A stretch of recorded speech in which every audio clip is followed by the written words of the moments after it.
Holidays are a happy time for many, but they also come with health hazards that you should be aware of. Joining us this morning is Elaine Cournean, who is an advanced practice registered nurse at UConn Health. And I guess tell us a little bit, we actually see an increase of heart attacks around this time of year. Why is that, and what can people do to prevent that from happening? That's a good point to bring up, Amanda. So there's a 5% increase of risks for heart attack and death from heart attacks during the holiday season.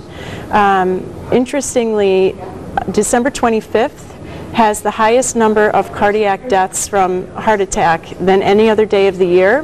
The second most popular day is December 26th, and then after that is January 1st. So during the holiday season, we see a lot of increased risk for heart attacks. So we have to watch out for some warning signs. A lot of people are less likely to speak up that they're feeling certain ways because they don't want to put a damper on festivities, but certainly anyone that's having chest pain or discomfort, if they're having shortness of breath, they can have jaw pain, abdominal pain, shoulder pain, they can have weakness or faintness with accompanying nauseousness or vomiting. Any of those warning signs really should be followed through with contacting either an emergency personnel or their primary care provider.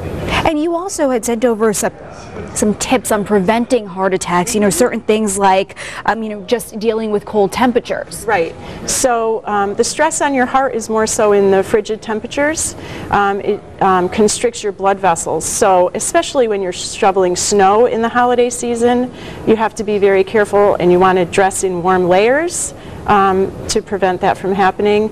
You have to try to decrease your stress levels as best you can during the holiday seasons. Most people are very stressed out, and that causes higher risk for cardiac death and heart attacks. Certainly also the festivities, so eating and drinking.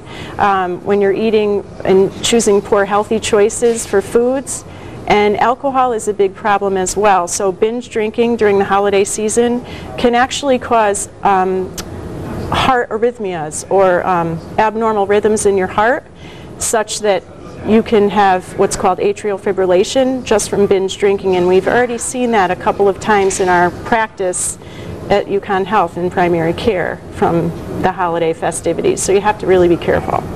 Another thing that you had mentioned is deep vein thrombosis, or DVT, which a lot of people, unfortunately, if you don't have an experience with it, you don't necessarily know about it. What is it exactly, and what should we be watching out for? A deep vein thrombosis, or DVT, is a blood clot in the larger vein of your body.